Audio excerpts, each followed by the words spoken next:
Père de gloire, que l'honneur te revienne encore dans l'Académie de la guidance ascensionnelle, dans l'Arche de la Nouvelle Alliance, pour tous ceux et celles qui vont être connectés ce soir. Oh oui, Seigneur, combien à cette précieuse guidance 186 que tu veux pendant ces vingtaines de minutes pour transformer la vie de quelqu'un, changer une destinée, venir renforcer les clés d'ouverture, débloquer des situations et surtout ouvrir une porte qui était, oh Seigneur, insoupçonnée, qui était insoupçonnée, une porte qui était inattendue, une porte même désespérée. Oui, car oui, tes enfants soupirent après toi et beaucoup, Seigneur, dans la fin des temps, auront abandonné la foi. Mais dans cet abandon, Père, tu prépares un faible reste. Oui, un faible reste, Seigneur, qui ne fléchira pas devant Baal, qui n'adorera pas la bête, qui ne tombera pas, Seigneur, dans les pièges de l'esprit malin. J'invite maintenant ton esprit, Père, au-dedans de chacun de nous. Oui, Père de gloire, pendant ces 21 jours de jeûne jusqu'au 22 novembre, j'appelle la couverture du Saint-Là, le sang de l'agneau, la protection, Seigneur. Oh Dieu de gloire, viens encore apporter le déblocage mental, viens encore officier au travers de tes instructeurs, oui, tes instructeurs dans l'air, tes instructeurs dans l'eau, tes instructeurs sur la terre, Banti, Penti, Abapa, tes instructeurs, Seigneur éternel, ô Dieu de gloire, par le feu et la puissance de la lumière. Merci encore pour les signes qui vont accompagner cette guidance, Seigneur, de vingtaine de minutes. Oui, pour changer, Seigneur éternel, tout ce qui avait été dit contre leur destinée, pour rappeler ce qui a été écrit et pour ordonner la libération de quelqu'un. Je suis venu parler ce soir au nom du Seigneur. Je suis venu annoncer au nom du Seigneur. Je suis venu avec l'alliance du magistrat de l'Éternel pour officier, lire le droit divin, officier, donner la nomenclature, la législation divine pour ta vie et dire déjà que tu es libéré. Je viens dire à quelqu'un, tu es libéré. Quelqu'un peut déjà commencer à commenter en disant, je suis libéré au nom de Jésus. Genèse 29, versets 1 à 6. Nous allons travailler ces 6 versets et je vais vous laisser dans la présence des anges qui sont avec moi parce que là, en ce moment, pendant que je parle, les anges sont tellement nombreux. Il y a une forte présence des anges. Il y a une forte présence de Dieu. Oh, c'est magnifique, c'est spectaculaire. Oh, Père de gloire, j'élève maintenant ma voix que quiconque est malade à cet instant m'entendant guérisse au nom de Jésus. Quiconque avait une douleur, Seigneur, cette douleur disparaît maintenant à ma parole. Oh, quiconque, Seigneur, attendait une ouverture, je proclame qu'elle s'ouvre maintenant. Je n'ai pas dit demain. Je commande et proclame qu'elle s'ouvre maintenant au nom de Jésus. Il était exactement 19h15. J'ai vécu une expérience très très forte. Dieu me dit par son esprit, donc le Saint-Esprit me dit, pense à telle chose. Et donc je dis dans ma tête, je dis, mais c'est possible que ça arrive. Pendant que j'étais en train de penser, c'est la chose qui s'est manifestée dans les 2 minutes. Je dis à une personne qu'il y a des choses dont tu ne parleras pas. Je dis, il y a des choses dont tu ne parleras pas. Pendant que tu m'écoutes, pense simplement à elle. Et puis regarde ce que le Seigneur va faire. Je répète, il y a des choses que tu ne diras pas, tu ne parleras pas. La Bible déclare que David avait développé cette science. Mighty Lord. Cette science, ok, de la synchronicité entre la pensée de Dieu et l'instructeur de ton temps. La pensée de Dieu et l'instructeur de ton temps, c'est-à-dire le type d'ange que Dieu envoie pour, ok, officier, pour accomplir ce que Dieu a préparé pour toi. Quelqu'un dit, je suis libéré au nom de Jésus. Commence à penser à quelque chose, parce que si tu penses, je dis, la chose est déjà là pour toi au nom de Jésus. Genèse 29, versets 1 à 6. Prends ta Bible avec moi au nom du Seigneur. Merci Père. Jacob se mit en marche et s'en alla au pays. Je lis la parole de Dieu, prenons nos Bibles. Genèse 29, versets 1 à 6. Père, sanctifie-nous par ta parole. Oui, car ta parole est la vérité. Nous la voulons triomphante, nous la voulons miraculeuse. Nous la voulons, ô Père de gloire, selon que l'appel nous transformera. Qu'elle nous transforme, qu'elle nous élève, qu'elle nous conduise au puits de la transformation au nom de Jésus. Jacob se mit en marche et s'en alla au pays des fils de l'Orient.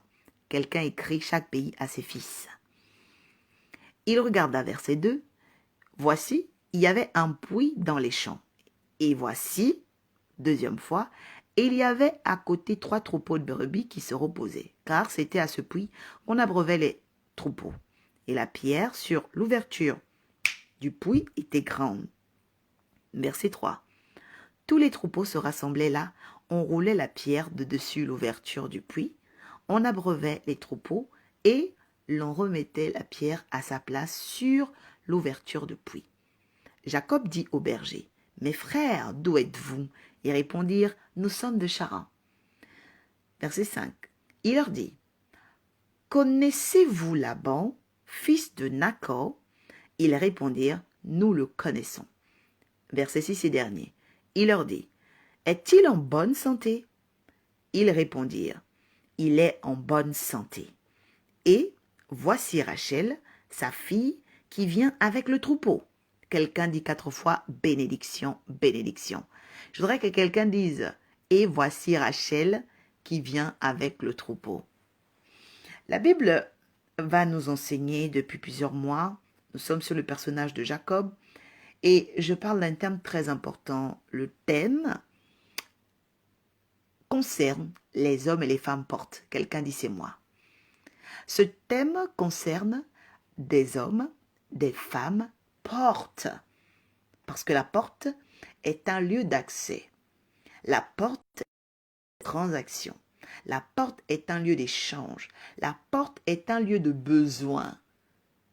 Quelqu'un dit dans très très peu de minutes, ceux qui ont besoin de moi vont se manifester au nom de Jésus. Je suis venu dire à une personne qui a une prophétie, une personne qui a un songe, une personne qui a une vision, une personne à qui Dieu a mis à cœur de réaliser des projets, que c'est toi l'homme et la femme porte de notre génération. Et cette génération ne devra pas passer sans voir les œuvres que tu as à lui donner. Quelqu'un dit je reçois. La Bible dit que Jacob, un homme porte, se met en marche. Jacob est un homme porte parce que il réalise qu'il doit obéir à la guidance de sa mère. Sa mère lui dit, va chez mon cousin, Laban, il te gardera, il fera ci pour toi. Donc, il va accéder. Jacob arrivant, comme vous le savez, à la naissance, a une prophétie. Jacob doit être élevé. Mais il ne sait pas comment faire. Mais derrière la guidance, Dieu préparait déjà une transformation. Quelqu'un dit derrière la guidance, il y a une transformation. Sa mère le guide vers Laban. Jacob va chez Laban, mais il ne sait pas comment accomplir la prophétie qui est sur sa vie. Il y a une prophétie d'élévation, il y a une prophétie de nation, il y a une prophétie tellement puissante parce que Jacob est la porte d'Israël. C'est très important. Quelqu'un dit derrière moi, il y a une porte de génération au nom de Jésus. On dit que quelque chose se met en marche. Donc l'homme porte se met en marche. Quand vous réalisez que vous avez du poids, quand vous réalisez que Dieu vous a choisi, quand vous réalisez que vous êtes le choix de Dieu, quelque chose commence à se mettre en marche. Je dis à une personne qui sent que les choses ne marchent pas bien, c'est parce que tu n'as pas encore réalisé qui tu es. C'est parce que tu n'as pas encore réalisé ta place dans ce monde. C'est parce que tu n'as pas encore réalisé ce que Dieu a mis en toi. La Bible dit que Jacob s'est mis en marche et s'en alla au pays des fils de l'Orient. Donc quelqu'un sur qui Dieu parle, quelqu'un à qui Dieu révèle des choses, l'appel de Dieu sur la vie d'une personne transforme et change sa destination. Nous voyons quelqu'un qui a une prophétie. Mais l'endroit où il a reçu la prophétie n'est pas le même endroit où il doit vivre la prophétie. Pour dire déjà à une personne que la prophétie n'est pas sectaire, la prophétie n'est pas nationaliste, la prophétie n'est pas patriotique. Une prophétie, elle mute, elle change, elle se développe, ok? Elle croît, elle affronte aussi des choses.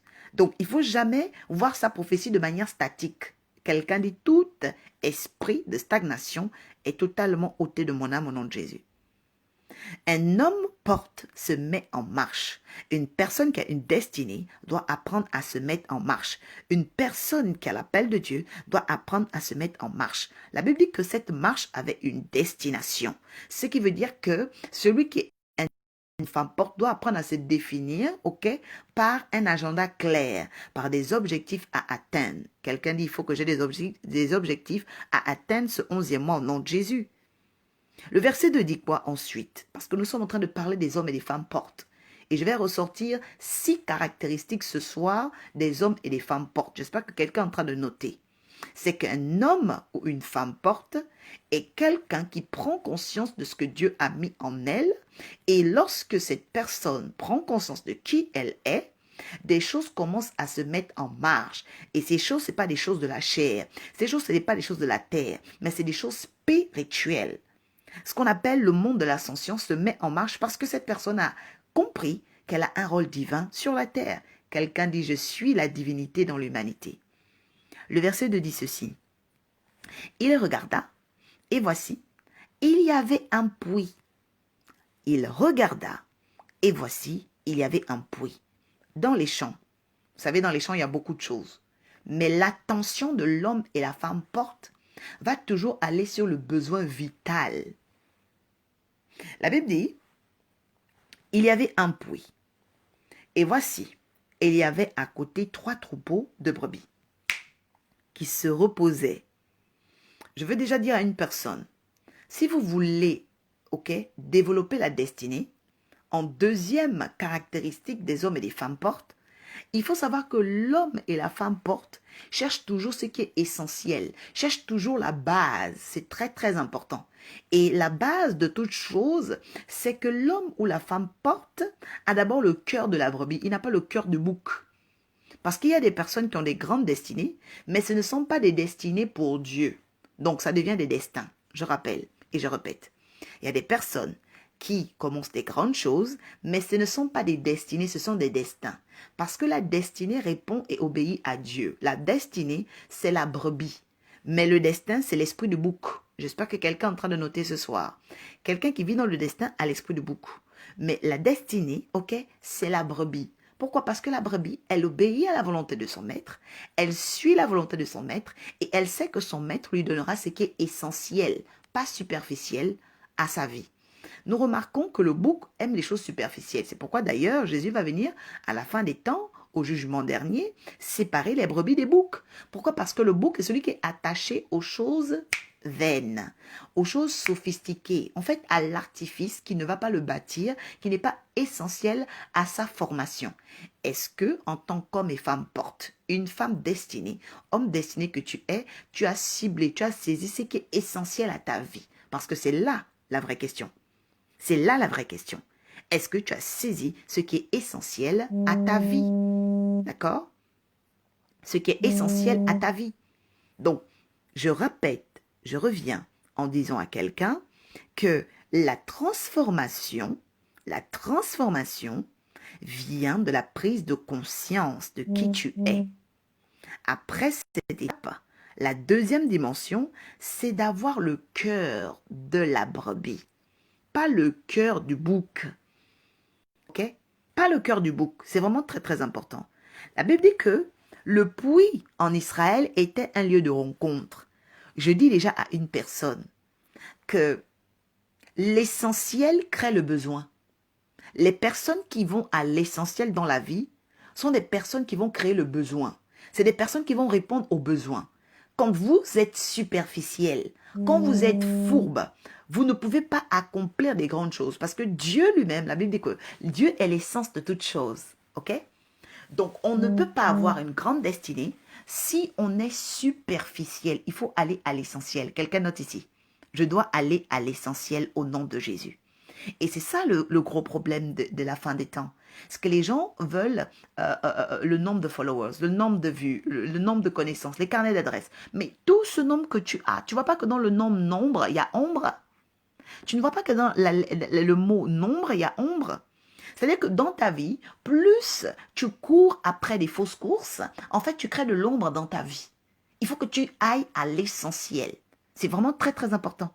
Parce que Dieu est l'essence de toute chose. Et c'est au puits qu'on cherche Dieu. Et malheureusement, beaucoup de personnes ne comprennent pas que autant Dieu est un Dieu de profondeur, autant Dieu appelle des personnes qu'il veut rendre profondes. Oui. Dieu veut te rendre profond. Je suis venue dire à une personne qu'un homme et une femme portent. C'est d'abord quelqu'un qui doit être profond. C'est pourquoi Jacob devait devenir Israël en passant par chez Laban. Parce que le phénomène du puits, c'est qu'on doit le creuser. Quelqu'un dit le phénomène du puits, c'est qu'on doit le creuser. Quelqu'un dit j'ai besoin qu'on me creuse. J'ai besoin de creuser en moi. C'est très important. La Bible dit quoi? Elle dit au verset 3 que tous les troupeaux se rassemblaient là. Ça m'a attiré. Pendant que j'étudiais cette partie, on dit que tous les troupeaux se rassemblaient là. Ça veut dire que Jacob avait quelque chose de spécial. Ça veut dire qu'il avait saisi que dans le champ, il y avait peut-être beaucoup de choses, mais lui, il voulait aller à l'essentiel. En fait, c'est vrai que dans la vie, on a tellement d'opportunités, mais souvent, on oublie l'essentiel. L'essentiel. Parce que c'est l'essentiel qui va permettre au troupeau d'arriver. Quelqu'un dit c'est l'essentiel qui va permettre au troupeau d'arriver. Il dit que ce puits-là était le puits où le troupeau s'abreuvait. Je veux dire à une personne, il est important aujourd'hui de savoir ce que tu as pour abreuver ton prochain. Ce que tu as pour abreuver quelqu'un, même dans ta famille, même dans tes fréquentations. Est-ce que tu as un peu, quelque chose d'essentiel pour abreuver? Et c'est là qu'on va parler, ok, de la dimension, merci Saint-Esprit. On va parler de la dimension de la singularité. C'est-à-dire que l'homme et la femme portent doit cibler ce qui fait qu'il est singulier, ce qui fait qu'elle est singulière, ce qui fait que tu es particulier. Il y a quelques jours encore, le Seigneur m'instruisait au travers de ses anges en me disant, garde cette lumière que tu as en toi. Et il me dit, cette lumière que tu as en toi est le quatrième élément de la création de l'humanité. Je dis, waouh! Je dis, Seigneur, comment est-ce? Alors, il commence à m'emmener dans Genèse. Alors, le matin, au petit matin, quand je me réveille, je commence à méditer la parole. Et le Seigneur me dit, mais oui, regarde par toi-même, regarde dans les champs, regarde tout ce que j'ai créé. Et regarde que, au commencement, la Bible dit qu'il y avait d'abord, ok, il y avait l'Esprit de Dieu qui se mouvait au-dessus des eaux. Il faut savoir que le premier élément, c'est l'air. Parce que l'esprit est comme l'air. L'esprit est comme le vent. La Bible dit qu'il fait de ses messagers, ok, de ses anges des messagers de vent. Et que le Saint-Esprit est descendu comme un vent impétueux dans le livre de Actes des Apôtres. Donc le premier élément d'une nouvelle création, c'est le vent, c'est l'air. Et après que l'Esprit de Dieu se mouvait, on dit au-dessus des eaux. Donc les eaux, l'eau est le deuxième. L'eau est le deuxième élément. Et après l'eau, la Bible dit que Dieu, ok, Dieu était venu pour créer la terre. Dieu était venu pour créer la terre. Et donc, après la terre, Dieu a déclaré quoi? Il a déclaré maintenant qu'il était temps de bâtir. Il était temps d'éclairer. Et c'est là qu'il dit que la lumière soit. Donc, il faut savoir qu'il y a une dimension très très importante au niveau des 4 éléments qui représentent également les 4 instructeurs qui ont fait partie de l'instruction qu'Adam avait reçue en Éden. Je ferme la parenthèse car je vais l'approfondir avec tous les académiciens de cette année. Aussi pour dire aux personnes qui ne sont pas inscrites dans l'Académie de la guidance ascensionnelle de s'inscrire pour l'année prochaine. Voilà, parce que celle de cette année, j'ai déjà clôturé les inscriptions. Je ferme cette parenthèse et je reviens dans Genèse avec Jacob. La Bible dit que tu dois savoir ce qui te rend singulière. Je veux que quelqu'un note ce soir. Verset 3. Ça, c'est la 3e caractéristique d'un homme, d'un homme ou d'une femme porte. Tu dois savoir ce qui te rend singulière, ce qui fait ta particularité. Qu'est-ce qu'on t'a toujours dit? Qu'est-ce qu'on dit de toi de particulier dans ta famille, dans tes fréquentations? C'est ce que tu dois regarder, c'est ce que tu dois garder. Ensuite, la Bible dit, au verset 4, Jacob dit aux bergers, « Mes frères, d'où êtes-vous » Ils répondirent, « Nous sommes de Charan. » Jacob est en train de nous montrer que une personne dans la 4e dimension, une personne qui veut vraiment s'établir en tant qu'homme et femme porte, ne doit jamais oublier ses origines. C'est très important. Vous savez, il y a des personnes qui ont réussi dans la vie. C'est vraiment très bien parce que Dieu est un Dieu d'exploit. Dieu est un Dieu d'élévation. Mais n'oubliez jamais votre origine. N'oubliez jamais d'où vous venez. C'est très très dangereux que d'être un arbre qui ne connaît pas ses racines. Parce que l'arbre Même lorsque le livre de Job nous parle des arbres, le livre de Job chapitre 11, que je vous invite d'ailleurs à méditer, parce que le livre de Job est un livre de sagesse. C'est un livre, quand vous le lisez, vous apprenez la sagesse de Dieu. La Bible dit que même quand on coupe un arbre dans le livre de Job, cet arbre-là encore peut donner des pousses au contact de l'eau. Et que même quand les racines d'un arbre sont sèches, seulement au contact de quelques gouttes d'eau, ces racines-là refleurissent, ces racines-là rajeunissent, ces racines-là redonnent la vie. Pour dire déjà à une personne aujourd'hui, peut-être que tu as des origines très compliquées, peut-être que tu as un passé très compliqué, peut-être que y a une historicité, une histoire qui ne te plaît pas dans tes origines. Mais justement, c'est parce que tu es de ces origines-là que Dieu t'appelle à les réparer. Quelqu'un dit, c'est moi, l'homme et la femme porte qui va réparer les brèches dans ma génération, dans mes origines au nom de Jésus. C'est très important. N'ayez pas honte de vos origines, n'ayez pas honte de là où vous venez, n'ayez pas honte, ok, d'où est-ce que vous étiez avant. Parce que c'est ce que tu étais avant qui te prépare à devenir ce que tu seras demain. La Bible dit quoi? La Bible dit dans Ésaïe 68, que tu rebâtiras sur d'anciennes ruines. Tu rebâtiras sur d'anciennes ruines. Et d'antiques décombres. On t'appellera réparateur ou encore réparatrice des brèches. Quelqu'un dit ce message est le mien. Vraiment, je vais dire à une personne que la quatrième caractéristique d'un homme et d'une femme, c'est une personne qui n'oublie pas ses origines. C'est une personne qui prend conscience de réparer les torts qui ont été faits dans le passé. Le verset 5, il leur dit, connaissez-vous Laban, fils de Nacor? Ils répondirent, oui, nous le connaissons. Ils répondirent, oui, nous le connaissons. Ça veut dire que l'homme et la femme portent doivent apprendre à bénéficier de l'identité de celui ou de celle en qui il a cru. C'est-à-dire que le rapport de la destination a aussi un rapport avec l'entourage. C'est vraiment très très important, ok, de savoir qui t'entoure quand tu es un homme ou une femme porte. Oui, oui, oui, oui, c'est très important. Pourquoi? Parce que la Bible dit que il y a dans la maison d'un homme beaucoup de vases. Mais il y a des vases vides, il y a des vases utiles. Pourquoi? Parce que, en fait, c'est la manière dont tu vas te définir dans ta vie que tu pourras changer les choses. Changer les choses. Quand je parle de changer les choses, c'est-à-dire orienter tes rencontres, ton entourage et tes fréquentations. Il avait besoin de savoir qui était Nacor. Est-ce qu'on le connaissait? Toi aujourd'hui, est-ce que tu connais qui t'entoure? Toi aujourd'hui, est-ce que tu connais les gens que tu fréquentes? Toi aujourd'hui, c'est très important. Et c'est très très important. Ne fréquentez pas des personnes qui sont dans l'opacité, qui sont dans la confusion. Il faut mettre de la lumière. Quelqu'un dit, j'ai besoin de mettre de la lumière dans mes fréquentations. Il faut mettre de la lumière. Un homme et une femme porte ne doit pas marcher dans les ténèbres, ne doit pas fréquenter les ténèbres. Non, il faut que tu marches avec des personnes, ok, dont tu as le témoignage, des personnes qui ont la lumière comme toi, des personnes qui peuvent t'éclairer quand les choses ne vont pas bien, des personnes qui peuvent être des sources également. C'est très important parce que chaque enfant de Dieu doit devenir un puits profond. Quelqu'un dit, je dois connaître les profondeurs du Seigneur. Et sixième caractéristique pour ce soir, parce qu'on a 20 minutes, la Bible dit, il leur dit, est-il en bonne santé? Ils répondirent, il est en bonne santé. Et voici Rachel, sa fille, qui vient avec le troupeau. Un homme et une femme portent ne doit jamais oublier la santé spirituelle.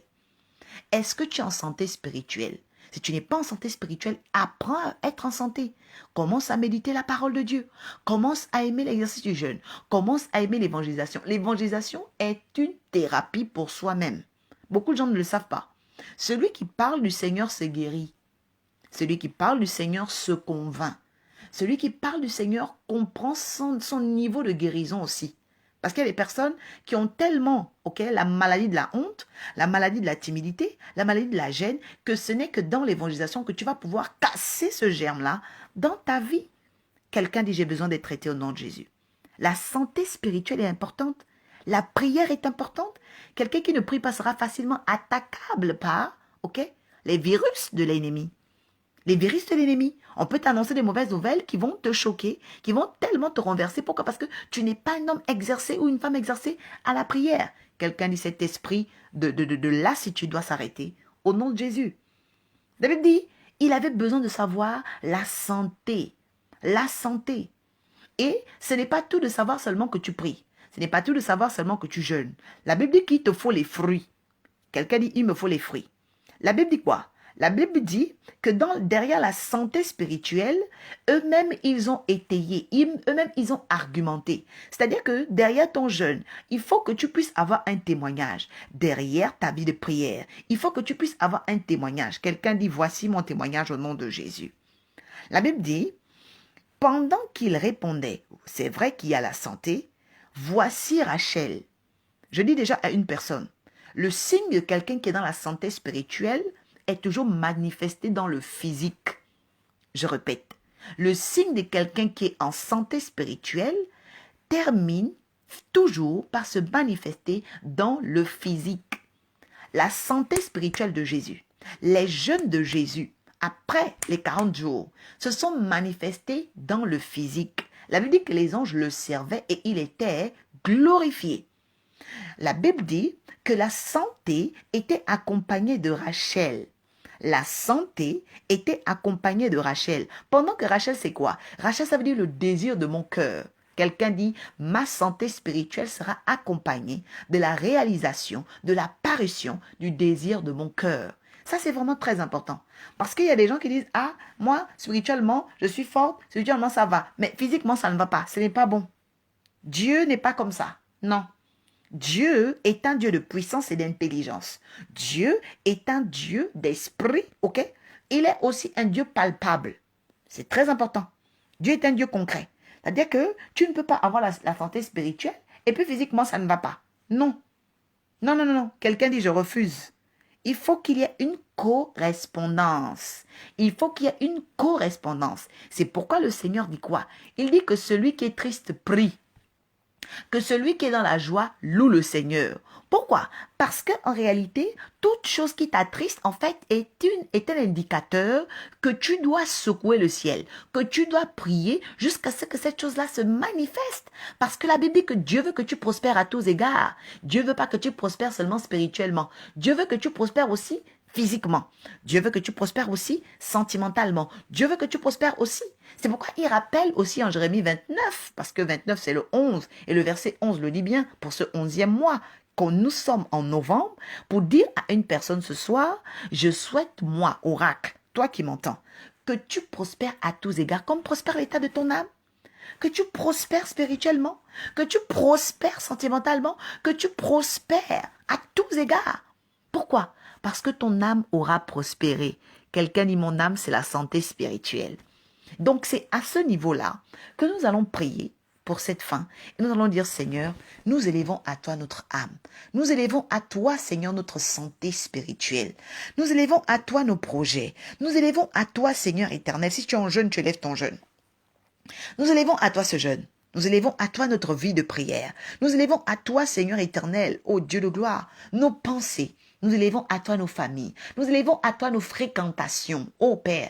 Nous élevons à toi nos troupeaux. Nous élevons à toi notre puits. Nous élevons à toi, Seigneur éternel, les bergers. Nous élevons à toi, Seigneur Père éternel, là-bas. Nous élevons à toi, Seigneur Père, toutes ces personnes charismatiques, toutes ces personnes autour de nous. Nous te les présentons, Papa. Nous te les présentons aujourd'hui. Oui, tu veux faire de nous des hommes et des femmes fortes. Viens, Seigneur éternel, donner cette santé spirituelle, qu'elle corresponde à notre vie physique et spirituelle, qu'elle soit harmonieuse, qu'elle soit équilibrée et que tout ce qui menace l'équilibre dans nos vies, Seigneur, soit ôté, détruit et anéanti au nom de Jésus.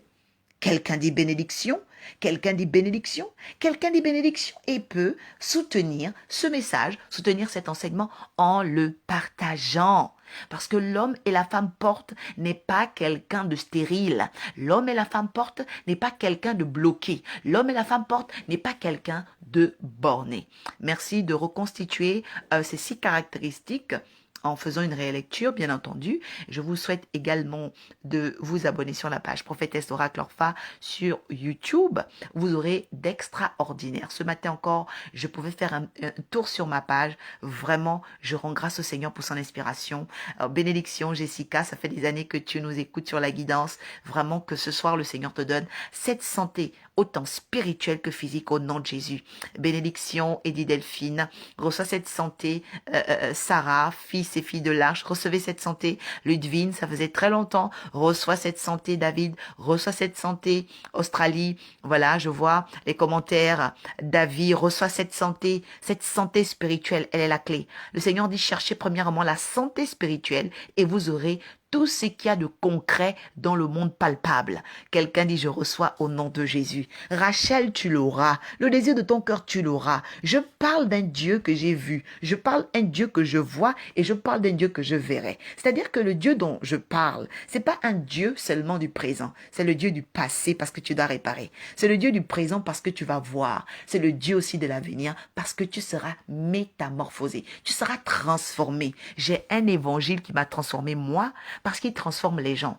J'ai un évangile qui m'a élevé moi parce qu'il élève les gens. J'ai un évangile qui m'a donné de connaître l'ascension parce que je le vois faire ascensionner plusieurs. Que l'honneur revienne à ce Christ, ce Jésus, ce puissant de Jacob, oui, ce puissant de l'arche. Jacob était la porte d'Israël. Toi, tu es la porte d'une génération. Je te dis maintenant, lève-toi, marche. Lève-toi, mets-toi en marche. Que Dieu vous bénisse. Abonnez-vous encore nombreux, massivement, sur la page Prophétesse Oracle Orpha sur YouTube. Je rappelle qu'au mois de décembre, nous allons avoir le mystère, du sommet des fils de Dieu. Par la grâce du Seigneur, je vous recommande à sa sainte et puissante lumière. Je rappelle encore cette parole de connaissance que le Seigneur me donnait hier. C'est l'appel de Dieu sur ta vie qui te transforme. Et deuxième chose, la lumière chasse les ténèbres. La lumière chasse les ténèbres. Que chacun garde la lumière de cette guidance 186, qu'elle vous fasse du bien. Faisons large partage et à très bientôt. Bénédiction, je vous aime. À bientôt. C'était l'oracle.